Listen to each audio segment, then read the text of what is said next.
Et merci. Merci d'être là. Nous vous laissons la place si vous avez quelque chose. Oui. Que le Seigneur vous bénisse. Amen. Merci à tous pour les contributions et je bénis le Seigneur que vous écoutiez, pour ce que vous écoutez la parole de Dieu et vous prenez note et vous êtes capable de vraiment vous rappeler de ce qui a été dit. Je vais parler sur 3 points parce que en écoutant tout ce que vous avez développé, je vais revenir sur 3 points. La dernière point peut peut-être 4 points.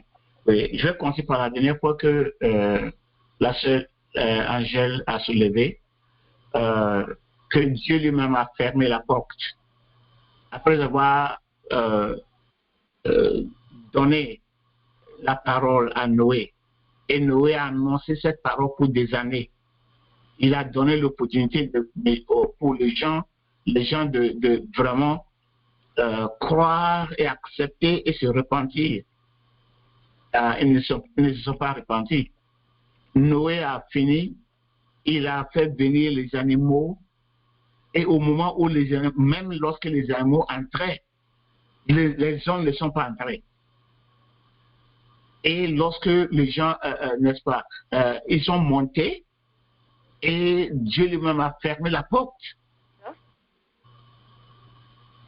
avant que la pluie ne commence. Parce que la pluie n'avait pas commencé. Donc les gens regardaient tout ce que se faisait et ils pensaient qu'ils sont des fous.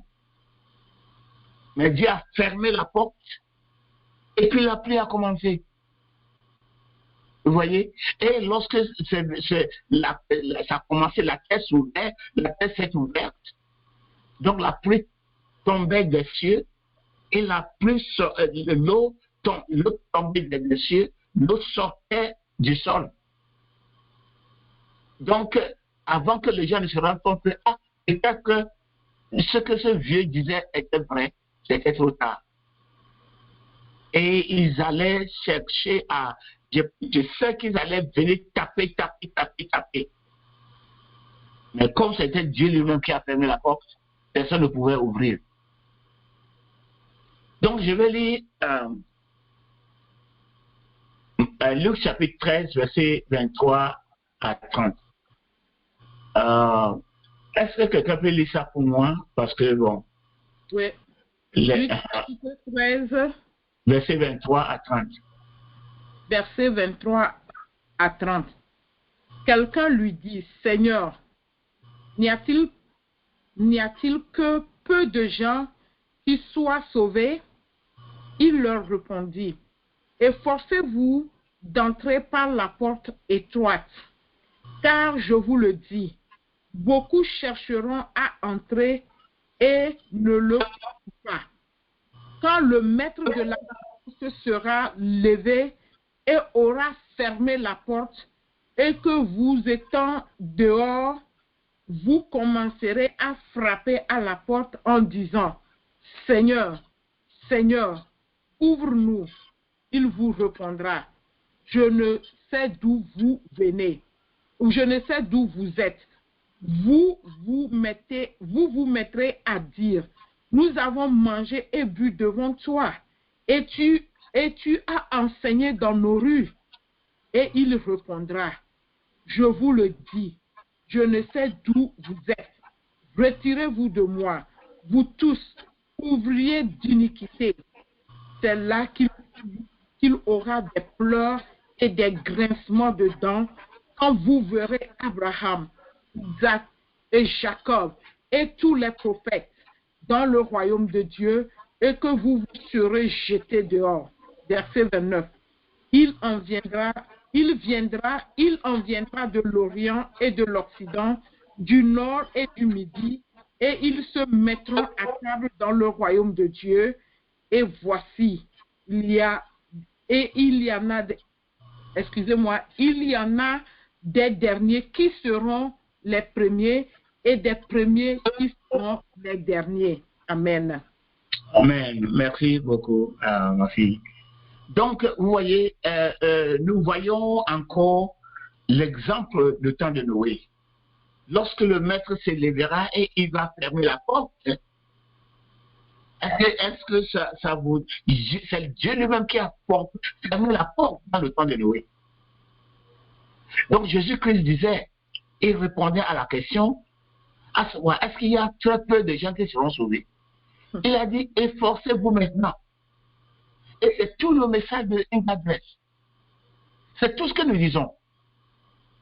J'étais en train de parler de notre pasteur, la personne qui m'a habité la conférence a commencé. J'étais en train de lui expliquer notre vision aujourd'hui. Tout ce que nous disons, c'est qu'entrer maintenant. Tu peux être méthodiste, catholique, baptiste, pentecôtiste, assemblée de Dieu. Ce n'est pas ce que nous contient. Tout ce que nous disons, c'est qu'entrer maintenant. La porte a été ouverte depuis 2000 ans, plus de 2000 ans. La porte du royaume de Dieu est toujours ouverte. Entrez. Parce que bientôt, le maître de la maison se lèvera et il fermera la porte. Et lorsque la porte sera fermée, les gens vont se tenir dehors pour frapper. Ouvre-nous, j'étais dans une bonne église, j'ai prié, j'ai donné ma dîme, je jeûnais. Je faisais toutes les bonnes choses, d'aller à l'église chaque dimanche. Je faisais l'aumône, je donnais, n'est-ce pas, je soutenais les missionnaires, je soutenais les hommes de Dieu, je soutenais les veuves, les orphelins, je faisais tout ça. Et tu vas dire, je ne sais pas d'où vous êtes. Retirez-vous de moi. Donc notre message c'est entrer. Oui, tu es dans une grande assemblée, une église renommée, ton pasteur est grand, mais entre dans le royaume. Entre, et on entre en étant né de nouveau. Né par la parole de Dieu, en se soumettant à la parole et l'action de Saint-Esprit sur la parole dans ton cœur. En se soumettant entièrement à la parole de Dieu, la parole de Jésus-Christ. Et alors le Saint-Esprit agit sur cette parole pour faire le miracle de la nouvelle naissance. Donc on est né dans le royaume, on entre dans le royaume. Donc encore, ce qui s'est passé dans le temps de Noé, les gens ont refusé d'entrer, quoique les animaux ont entré, ils ont écouté la voix de Noé. Ils sont venus entrer, les oiseaux. Quelqu'un qui dit que c'est ce que lui fait le plus mal, c'est même le serpent. Le serpent est entré. Et les hommes, ils ont refusé d'entrer. Vous voyez, ce sera la même chose. Les gens seront dans les églises, ils seront dans les églises, ils vont jouer la religion, ils vont se défendre. Ils vont chercher la parole de Dieu pour se défendre.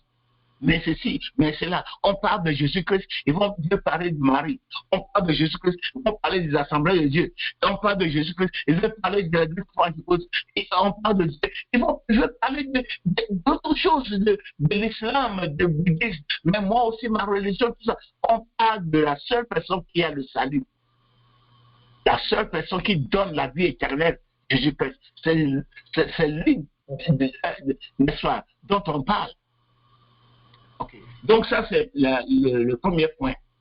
Mais je veux aussi toucher sur la manière, parce que la sœur Angèle a posé la question à savoir qu'est-ce qui empêchait les Juifs de reconnaître les signes. Et on a dit les traditions et la religion et la tradition, les traditions, les religions et qu'est-ce que le troisième, tradition, religion et la quête des biens matériels. Et le matériel, bien matériel. Okay. Bon, je ne sais pas si je n'ai pas bien compris parce qu'elle a posé la question comment est-ce que la tradition les a empêchés d'entrer dans le royaume de Dieu. Et comme personne n'a rien dit, je vais dire que ce n'était pas bien compris. Bon, donc je vais toucher un peu sur ce point. Les traditions. Par exemple, les traditions en lavant les mains avant de manger, en lavant les plats, en lavant les pieds, tout ça. Bon, c'était des traditions des hommes. Il n'y a rien de doctrinal. Ok. Mais ils ont tenu ça comme étant plus important juste au fait que parce que Jésus-Christ n'a pas lavé sa main avant de manger, il ne peut pas être le Messie. Vous voyez comment la tradition les a réglés pour qu'ils n'ont pas reconnu le Messie, parce que le Messie n'a pas lavé sa main avant de manger. Il ne peut pas être un homme de Dieu. 2. Les traditions du sabbat. Maintenant, la Bible dit ne pas travailler le jour du sabbat. Mais est-ce que ça inclut de parler? Jésus-Christ n'a fait que parler, il a dit sa parole et quelqu'un est guéri. Donc la parole qui est sortie de sa bouche, ça c'est travailler, ça c'est travailler. Est-ce que c'est ce que Dieu a dit? Donc, parce que Jésus-Christ a dit une parole, ou bien il a touché quelqu'un et la personne est guérie, il dit qu'il ne peut pas être le Messie parce qu'il n'obéit pas à la loi du sabbat.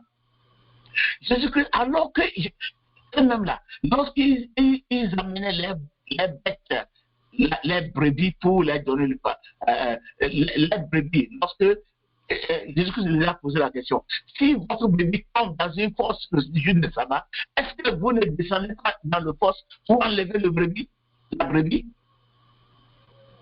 Pourquoi est-ce que vous m'accusez de ne pas respecter le sabbat? Parce que j'ai guéri quelqu'un qui est lié par le diable pour 18 ans. Donc, c'est la tradition. Et ils ont mélangé la tradition avec la doctrine. C'est ce que Jésus dit. Vous avez fait de votre tradition des doctrines. C'est ce qu'il appelle les doctrines des hommes. Et c'est la même chose qui se passe dans nos églises. Les traditions des dénominations. Ce qu'eux, ils disent. Qui n'est pas dans la parole de Dieu. Même aujourd'hui, lorsque tu es en train de leur prêcher la parole, ils vont dire non. Nous, notre église, c'est comme ça. Notre église, dans notre église, tu dis la parole de Jésus-Christ et ils disent mon église, mon pasteur, mon évêque. Donc, la tradition des hommes les ont aveuglés. Ils ne voient pas Jésus-Christ. Ils ne veulent même pas prêter attention à la parole.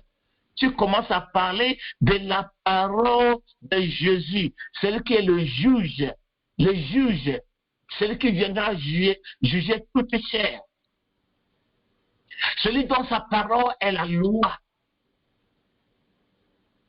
Tu lui montres la parole de Dieu et il refuse de regarder. Et ils prennent la parole de les églises, les dénominations, les pasteurs. J'enseigne les gens de la parole de Dieu. Dieu dit de pardonner vos ennemis, de prier pour ceux qui vous persécutent. Ils disent, mon pasteur m'a appris la prière dangereuse, une grosse prière. Et mon pasteur est plus populaire que toi. Ça fait qui? Mon pasteur a une église de 10 000 personnes. Mon pasteur il est connu par tout le monde, il est dans la télévision. Mais je te dis la parole de Jésus-Christ. C'est Jésus-Christ qui l'a dit. Il faut pardonner vos ennemis. Il faut aimer vos ennemis. Et ceux qui vous persécutent, il faut les aimer.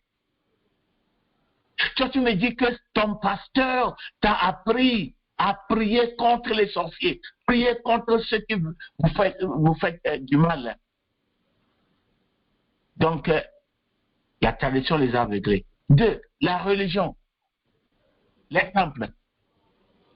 Les temples les a aveuglés, la religion les a tellement aveuglés que lorsque Jésus-Christ a dit, détruisez ce temple et je le reconstruirai en 3 jours. Ils ne voyaient pas que c'était le temple de Dieu qui était devant eux. Il y avait 500 ans qu'il n'y avait rien. Il n'y avait pas de prophète. Il n'y avait rien. Lorsqu'ils sont revenus, n'est-ce pas, de la captivité, il n'y avait plus rien. 500 ans, il n'y avait pas de prophète. Ils n'ont pas entendu la parole de Dieu. Et voilà que Dieu a envoyé son Fils. Le temple de Dieu est devant vous. Et il regardait toujours le temple de Salomon. Le beau temple en briques de Salomon. Jusqu'au point que lorsque Jésus a dit, détruisez ce temple et je le reconstruirai. Je vais le rebâtir en 3 jours. Ils ont pris ça comme une blasphème. On a pris 46 ans pour construire ce temple. Toi, tu nous dis que tu vas le construire en 3 jours. Tu es qui? L'apôtre Jean nous dit en Jean chapitre 2 qu'il parlait de son corps. Donc il y avait 2 choses. Le temple de Dieu, le véritable temple de Dieu, qui était Jésus-Christ, parce que la Bible dit, en lui demeure la plénitude de la divinité. Il dit, le Père est à moi, et le Père est à moi. Et tout ce que je dis, tout ce que je fais, c'est le Père qui le fait à travers moi, parce que le Père est à moi. Lorsque Jésus-Christ était sur la terre, il était le temple de Dieu. Dieu n'était pas dans le temple de Salomon. Donc pour eux, leur religion tournait autour des temples, tous les sacrifices, l'autel des holocaustes, la cuve des reins, le chandelier d'or, le table d'encens, la table d'encens, la table de l'autel d'encens et la table de pain de proposition. C'était les symboles. Mais tous ces symboles représentaient Jésus-Christ. L'objet lui-même est là. Maintenant, il s'accrochait aux symboles, des choses qui symbolisaient l'objet. L'objet lui-même, Jésus-Christ est là. Donc, dans la religion, les religions du temple, les religions qui tournaient autour du temple, les a aveuglés et ils n'ont pas reconnu le vrai temple de Dieu. Après, Dieu était obligé de détruire ce temple-là. Dieu est obligé de permettre, n'est-ce pas, aux Romains de détruire ce temple-là depuis l'année 70. Ce temple n'a plus existé. Il n'a plus existé. Il a arrêté ce sacrifice abominable. Parce qu'après la mort de Jésus-Christ, après que Jésus-Christ s'est donné un sacrifice, tout autre sacrifice sanglant devient abominable devant Dieu. Et ils ont rejeté Jésus-Christ. Ils ont rejeté le vrai temple de Dieu. Et ils s'accrochaient au temple de Salomon. Dieu était obligé de faire détruire ce temple-là. Et depuis ce temps, jusqu'à aujourd'hui, il n'y a pas de temple. Il veut reconstruire le temple pour recommencer les sacrifices. Et beaucoup de chrétiens disent qu'ils attendent ce temple-là. Ça fait pitié. Ça fait pitié. Pour que quelqu'un pense, quelqu'un se dit que chrétien pense que Dieu va encore accepter des sacrifices des animaux après que son fils ait sacrifié lui-même. Il s'est sacrifié pour le pardon du péché. Pour que quelqu'un pense, et les théologiens, l'église évangélique pensent que oui, ils sont avec les juifs, ils vont reconstruire le temple, ils vont encore commencer, et puis maintenant, et après ils vont reconnaître Jésus-Christ, et Jésus-Christ a sauvé tout Israël. Ça fait pitié. Les juifs étaient les premiers à être sauvés. Pierre, Jean, Jacques, ils étaient tous des juifs. Et aujourd'hui, les Juifs, ils sont encore en train d'être sauvés, comme tout le monde. Il y a une seule porte. On passe par Jésus. Et quiconque ne veut pas passer par Jésus ne peut pas être sauvé. Qu'on soit juif ou bien africain, américain, chinois, on doit passer par la même porte. Jésus-Christ, un point trait. Vous voyez? Donc, l'aveuglement à travers la religion, c'est ça. Le temple était devant eux. Et qu'est-ce qu'ils ont fait? Il a dit d'utiliser ce temple. Et ils pensaient au temple de Salomon. Le temple d'Hérode. Ce n'est pas le temple de Salomon. Le premier était le temple de Salomon. Mais le temple au temple de Jésus-Christ, c'était le temple d'Hérode. Ils pensaient au temple d'Hérode. Mais qu'est-ce qu'ils ont fait? Ils ont détruit vraiment le temple de Dieu. En ayant les yeux fixés sur la religion, sur le bâtiment en béton, ils ont détruit le temple de Dieu. Ils ont tué Jésus-Christ. Et comme il a dit, ce n'est pas possible de détruire le vrai temple de Dieu. Il a reconstruit en 3 jours. Il est ressuscité dans les morts. Et après que Jésus-Christ est parti, les chrétiens sont devenus le temple du Saint-Esprit. Les chrétiens, les gens nés de nouveau sont le temple du Saint-Esprit. Mais qu'est-ce qui se passe aujourd'hui encore? Nos yeux encore sont sur les temples de briques. Et je vous ai expliqué que je ne dis pas que ce n'est pas bon de construire un bâtiment où nous pouvons nous réunir, où nous pouvons faire le culte au Christ. Non, je ne suis pas contre la construction du temple, mais je suis contre, n'est-ce pas, le fait de confondre ce temple en briques au temple de Dieu. Je dis que ce temple en briques, c'est la maison de Dieu. Ça, ce n'est pas la maison de Dieu. La maison de Dieu, c'est le corps du chrétien. C'est le corps de quelqu'un qui est né de nouveau. Ça, c'est la maison de Dieu. Donc, pour ce qu'on passe tout le temps en décorant les temples, en baptisant les temples, en mettant tout l'argent pour construire les temples, on met tout l'argent, on escroque les gens, on prend tout l'argent de l'église, tous les dîmes, on prend pour embellir un temple et on fait ça de manière que ça devient tellement confortable. Et inconsciemment, les gens disent c'est la maison de Dieu. On dit, je suis dans la joie quand on me dit allons à la maison de Dieu. Et nous pensons que la maison de Dieu, c'est le temple. Donc je vais prier, c'est aller à la maison de Dieu pour prier. C'est là-bas Dieu est en train de prier. Et il y a un hôtel là-bas, comme la sœur Damien l'a dit, il y a un hôtel, et c'est là-bas où on doit venir pour que Dieu écoute nos prières. Tout est à l'envers. Et nous sommes aveuglés à cette religion. La religion où nous investissons tellement dans le temple, dans la maison, dans les bâtiments. Et ces bâtiments sont devenus des prisons. Pourquoi? Parce que ces bâtiments nous empêchent d'aller évangéliser. C'est tellement beau, c'est tellement confortable. Et il y a le clim, et les fauteuils sont confortables, les rideaux, toutes les choses qu'on a mis là-bas, la musique, les musiciens qui sont payés à jouer la bonne musique, les chanteurs qui sont entraînés, professionnels. Et lorsqu'on chante, c'est glorieux. Et ça fait que tout le temps, nous aimons aller là-bas. Nous sommes emprisonnés. Nous ne voulons plus sortir pour aller dans le soleil pour prêcher l'évangile. Nous ne pouvons plus aller dans les hôpitaux pour visiter ceux qui sont malades. Nous ne voulons pas aller dans les prisons. Nous voulons tout le temps être dans le temple. C'est pour cela qu'on a mis tout l'accent sur le bâtiment de réunion.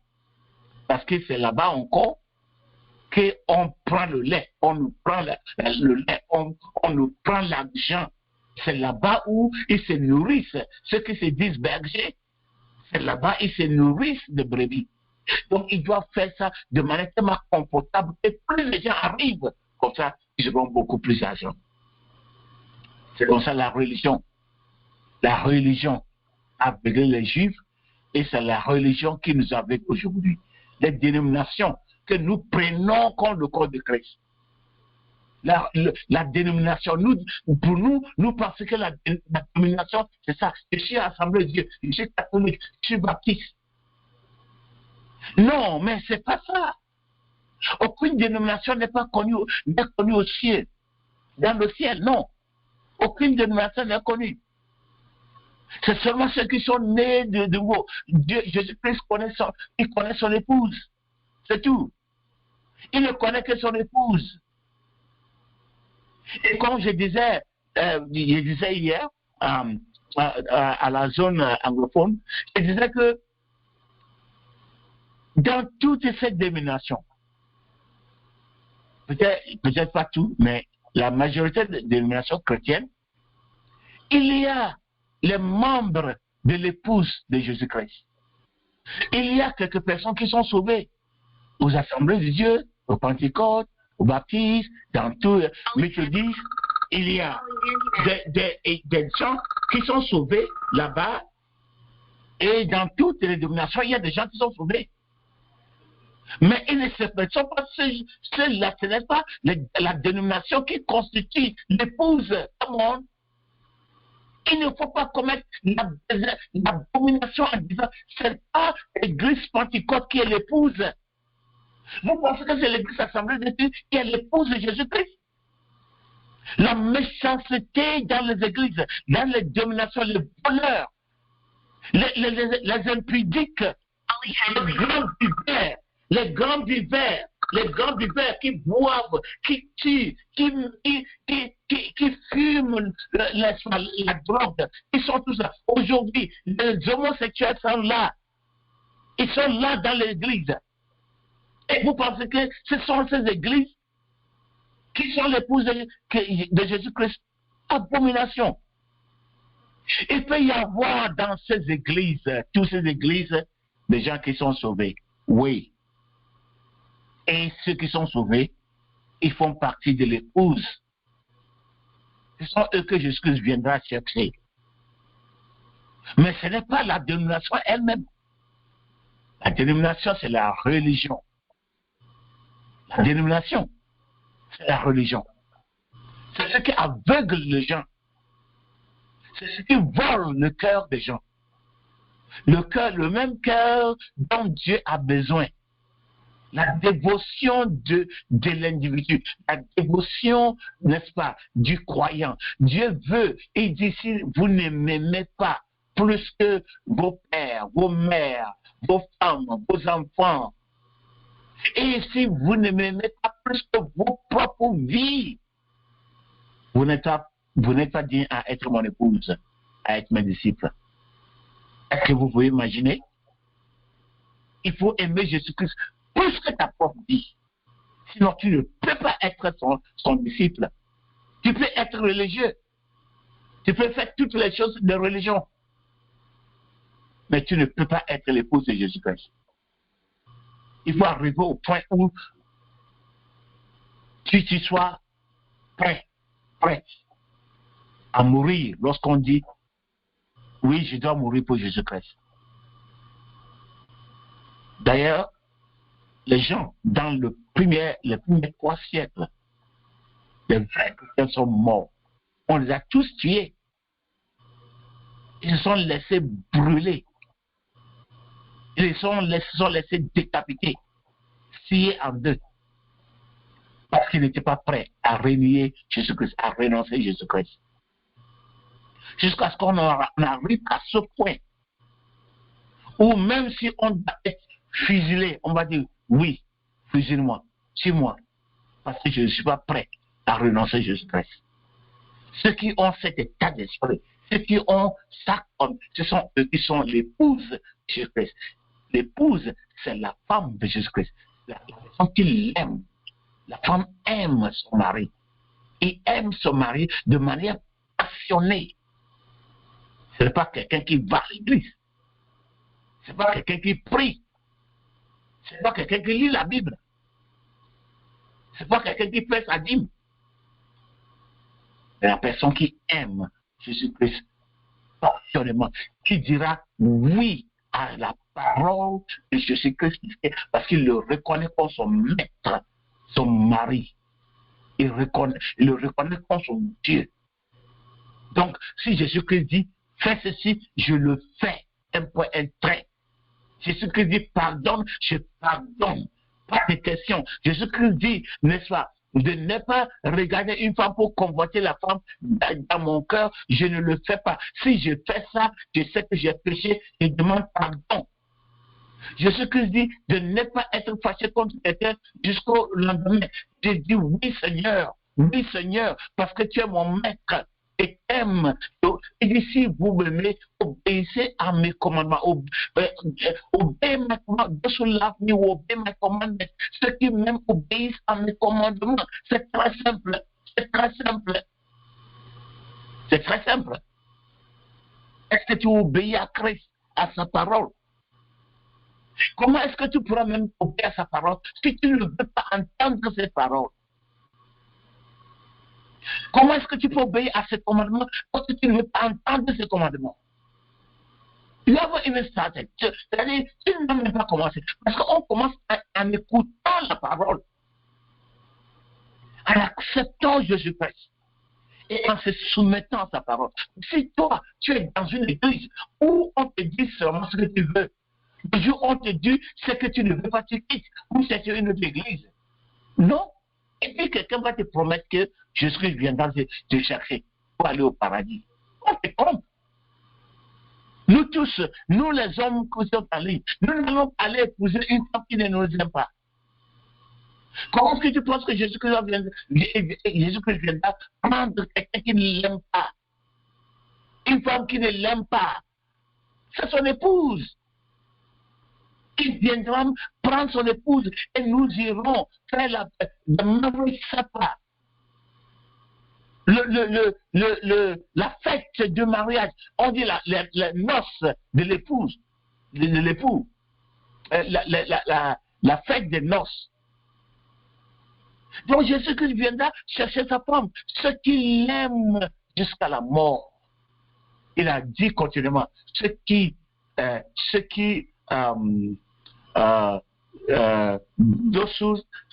endurent, ceux qui endureront jusqu'à la mort seront sauvés. Ils vont endurer jusqu'à la mort, c'est-à-dire ils sont prêts à obéir à Jésus-Christ jusqu'à la mort. Ça veut dire c'est Apocalypse chapitre 12 verset 11. Et ils l'ont vaincu par le sang de l'agneau et par la parole de leur témoignage. Souvent, c'est là-bas où on s'arrête. Mais on ne doit pas s'arrêter là-bas. Parce qu'ils n'ont pas aimé leur vie jusqu'à la mort. C'est le témoignage. Ils n'ont pas aimé leur vie jusqu'à la mort. Bien aimé, moi je vous prêche la parole de Dieu. À mon âge, on dit en anglais, home stretch. Je prêche pour quitter. J'ai servi le Seigneur depuis ma jeunesse. J'ai enduré les difficultés. Aujourd'hui, les gens me voient, puis eux, ça fait mal pour eux. Ils veulent pleurer. J'ai dit, ça c'est votre problème. L'apôtre n'a pas de maison au Ghana. L'apôtre n'a même pas intérêt au Ghana. L'apôtre n'a pas ceci. Ça c'est votre problème, c'est pas mon problème. Parce que les choses de ce monde ne veulent rien pour moi. Rien, absolument rien. They don't mean anything to me. Ok? Je suis content de ce que je suis en Christ. Le Seigneur me donne ce que je vais manger. Il me donne mes habits. Il me donne un abri. C'est tout. Parce que mon appel, c'est un appel spécial. Vous qui avez entendu mon histoire, le jour où le Seigneur m'a appelé, en 1981, 1981, 7 janvier, vous qui avez entendu mon témoignage, mon appel, ce que le Seigneur m'a fait passer par son appel, vous allez me comprendre. Je ne suis pas contre tout le monde. Je ne peux pas. Je ne peux pas poursuivre l'argent. Je ne peux pas poursuivre les choses matérielles. Mon cœur dégoûte, ça me dégoûte. Je suis complètement satisfait. Donc, il y a des gens qui sont autour de moi, et quelques personnes autour de moi, ils se gênent. Et l'apôtre n'a pas ceci, l'apôtre n'a pas cela, l'apôtre n'a pas cela. Ça, c'est leur problème. Ça, c'est leur problème. Ça, ce n'est pas mon problème. C'est leur problème. C'est leur problème. Ce n'est pas mon problème. Moi, je suis absolument satisfait. Mais, moi, je vais partir. Je sais où je m'en vais. Si le Seigneur arrive aujourd'hui, je sais que je suis son épouse. J'irai avec lui. Je ne vais pas me laisser dérailler, détourner par les choses de ce monde. Mon appel est différent de l'appel de la majorité des pasteurs sur la terre. Si eux, ils peuvent faire certaines choses, gloire à Dieu, ils n'ont qu'à le faire. Si ça va les arranger, ça va les amener au ciel, gloire à Dieu. Mon appel est différent. Je fais ce que le Seigneur m'a envoyé de faire. Personne ne me paye. Donc je dis la vérité. Je ne peux pas, c'est-à-dire je n'ai pas peur de quelqu'un. Si demain il y a une seule personne qui vient en ligne, je vais prêcher à cette personne. Je ne cherche pas les nombres. Je suis là pour accomplir la tâche que le Seigneur m'a donnée. Prêcher le royaume de Dieu. Prêcher l'évangile qui a été abandonné. Prêcher l'évangile. Montre aux gens la voie des cieux. Montre aux gens la porte étroite. Et dis aux gens d'y entrer. Maintenant. Parce que bientôt, le chef, le maître de la maison va se lever. Et il va fermer la porte. Ce sera trop tard. Le jour de l'enlèvement, ce sera trop tard pour toi. Et mal à toi, ça dit, comment on dit? Woe unto you. Malheur à toi. Malheur à toi. Malheur à toi. Si tu m'écoutes, tu entends ces paroles et tu rates l'enlèvement, malheur à toi. Parce que si avec toute la liberté que tu as, tu n'as pas pu servir le Seigneur, est-ce que c'est au moment de l'Antéchrist que tu pourras le servir? Est-ce que tu peux imaginer le mal qui sera déchaîné sur la terre? Même avec la présence de l'épouse et de Jésus et de Saint-Esprit. Il faut regarder le mal sur la terre. La seule chose qui empêche l'Antéchrist de se manifester, c'est le Saint-Esprit et l'épouse de Jésus-Christ. C'est tout. Lorsque l'épouse sera enlevée, l'Antéchrist est en charge. Il n'y a rien qui l'arrête. J'espère que tu ne vas pas rester, tu ne seras pas là en ce temps-là. Et tous les signes sont là. C'est le moment vraiment de prêter attention, de nous juger nous-mêmes. La Bible dit, c'est pas moi qui dois te juger, c'est toi qui dois juger toi-même. Il faut te juger toi-même. Et revenir à Jésus-Christ. Ouvrez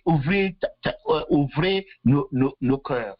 Laissez le Saint-Esprit nous aider à se repentir, à vivre pour Jésus-Christ, à aimer Jésus-Christ, à abandonner toute autre chose, à abandonner la religion, à abandonner nos excuses, les excuses de nos vies, les choses qui faisaient que nous disions, oui, mais, oui, la parole de Dieu a dit, mais, ce mais-là, c'est ce mais qui va t'amener dans l'enfer, qui va te faire rater l'enlèvement.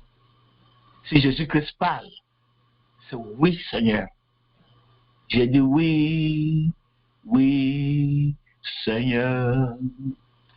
J'ai dit oui, oui, Seigneur. J'ai dit oui, Seigneur. J'ai dit oui, Seigneur. J'ai dit oui, oui, Seigneur. Amen.